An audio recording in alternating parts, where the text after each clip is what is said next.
staying where I am, and I'm not ready to back off a bit. It was a perfect Florida day, the kind of day where dreams are made or shattered. February 18th, 2001 was supposed to be a celebration, the biggest race of the year, a sold-out crowd, millions watching from home.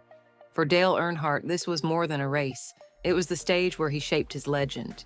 But in just one final turn, NASCAR's biggest icon vanished, and the silence that followed, it shook the sport to its core. Long before that final crash, Dale Earnhardt was already a myth in motion. Born in Kannapolis, North Carolina, racing was in his blood. His father, Ralph Earnhardt, had been a short-track champion, and Dale followed in his footsteps, but made his own name by doing things his own way.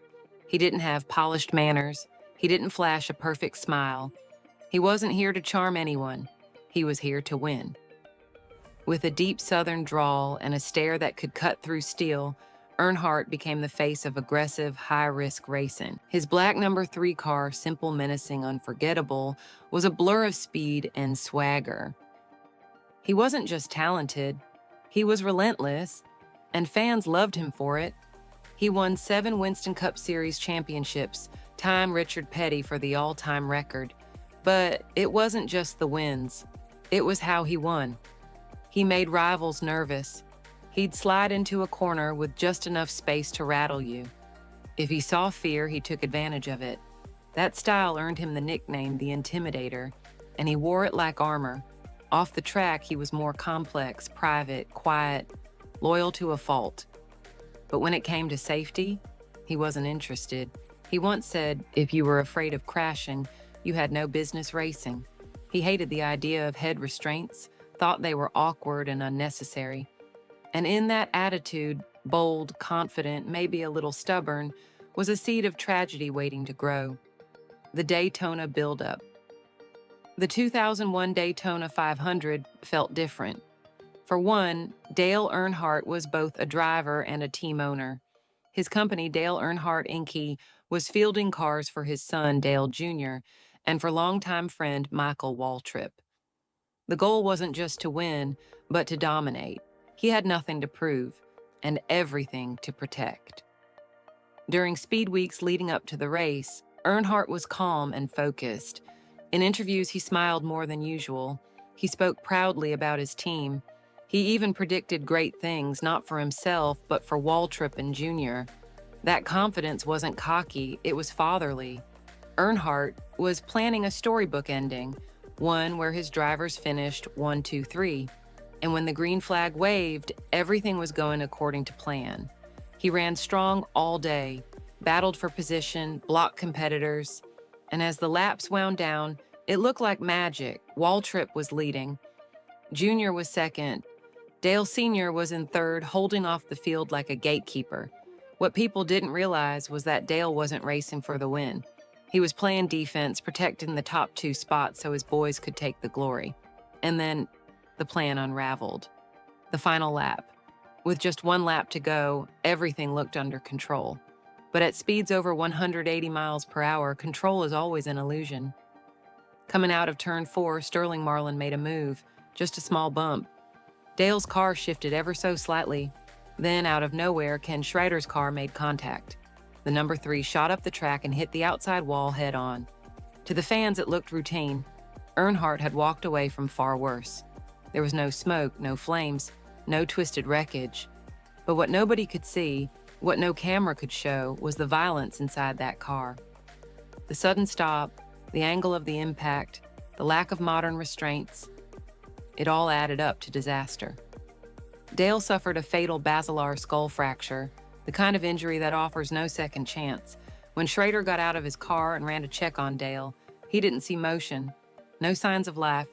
He later said, without going into detail, that he knew it was bad the second he looked inside. And just like that, it was over. Waltrip crossed the finish line first. Dale Jr. came in second.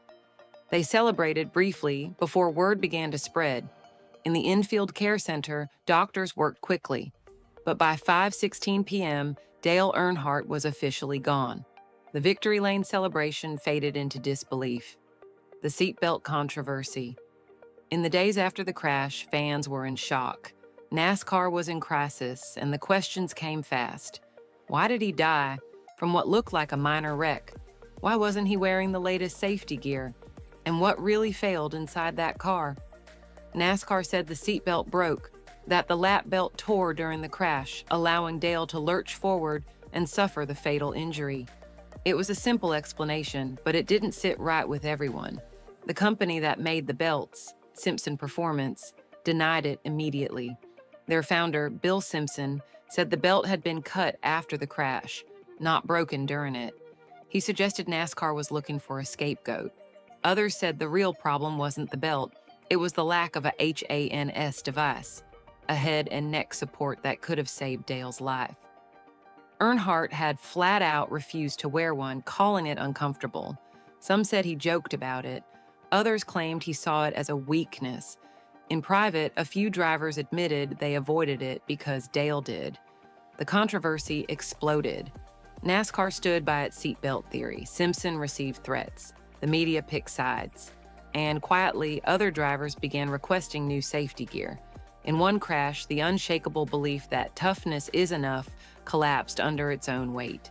Dale Earnhardt's death wasn't just the end of a racing legend, it was the end of an era. His crash didn't just break hearts, it shattered the illusion that heroes are invincible. But what happened after that final lap may be just as important as what happened during it, because the fallout from Dale's death didn't just rock NASCAR, it forced a full-blown revolution. The safety revolution NASCAR never wanted.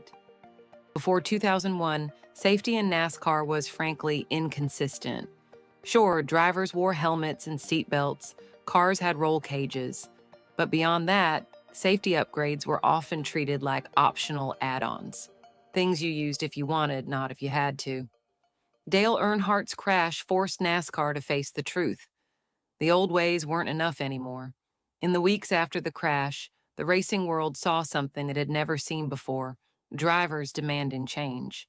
The HANS device, once mocked and ignored, suddenly became essential. Within months, NASCAR made it mandatory. But that was just the beginning. The organization launched a full investigation into safety standards. Engineers tore apart race cars. Medical experts examined impact injuries. And what they found was disturbing. Multiple deaths in recent years had involved the same type of skull fracture that killed Earnhardt. So NASCAR overhauled everything. New rules, new gear, new expectations. They introduced the Car of Tomorrow, a complete redesign that focused on protecting drivers in high-speed impacts. It had a stronger chassis, energy-absorbing foam, and a more centered seat to reduce injury risk. Some fans hated the way it looked, but behind the wheel, it saved lives. Safer barriers, walls designed to absorb impact, were installed at nearly every track. Seatbelt regulations got tighter, headrests became larger and more protective, and medical response teams were given faster access to drivers after crashes. For a sport built on danger, NASCAR was suddenly becoming safe by design, and it took the loss of its biggest name to get there: the blame game and backlash.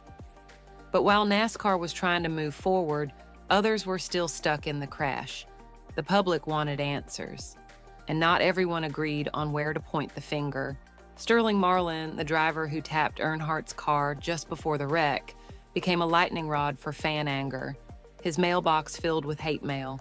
He received threats. People blamed him for killing their hero.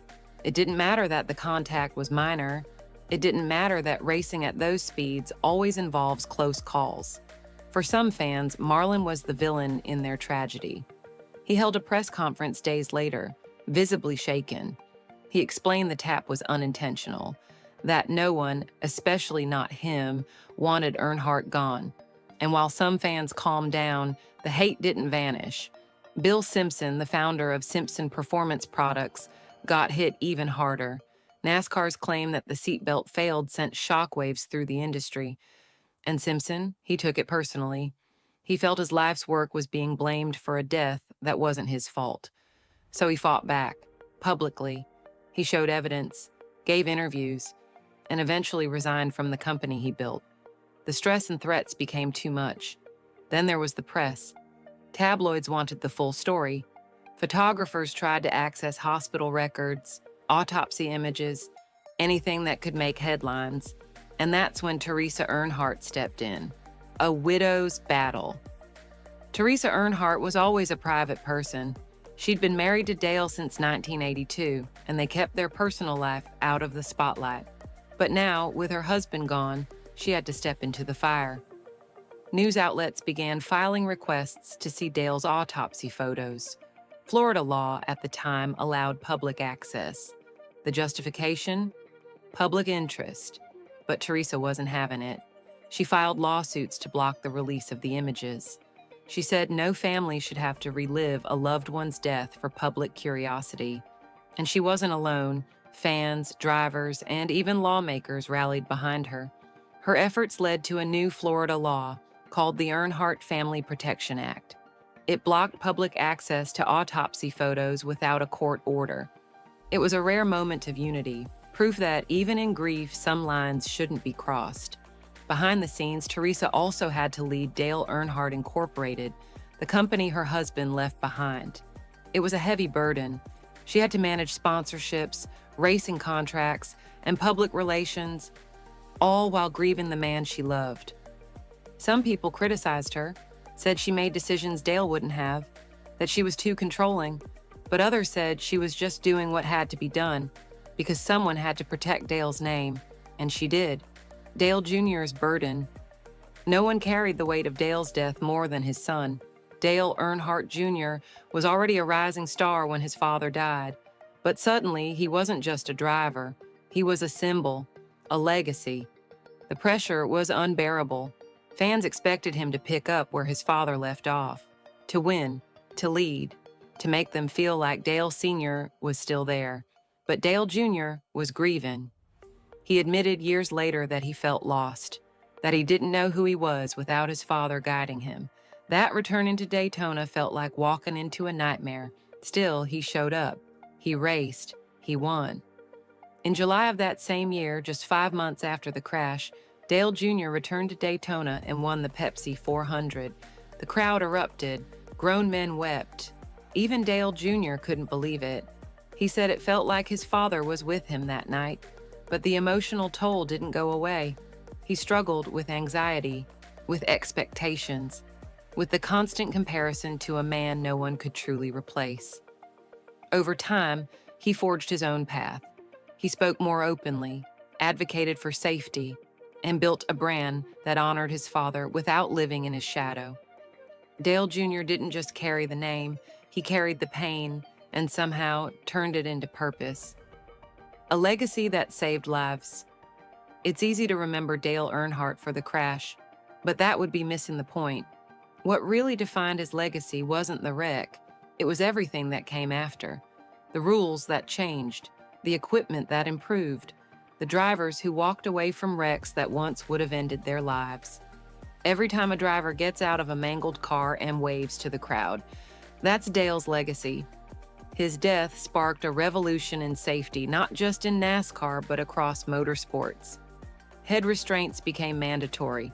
Seatbelt tech evolved. Walls got softer. Helmets got smarter. Cars became safer. And the sport became better. Not because it stopped being dangerous, but because it stopped being reckless. Final thoughts. Dale Earnhardt didn't want to be a martyr. He wanted to race. But in losing him, NASCAR gained something it didn't know it needed: urgency, accountability, growth. The sport lost its biggest star, but it also found a new direction. And for every driver who now gets to walk away from a crash, for every fan who doesn't have to witness another tragedy on that scale, Dale Earnhardt is still out there, protecting, changing, intimidating fate one lap at a time.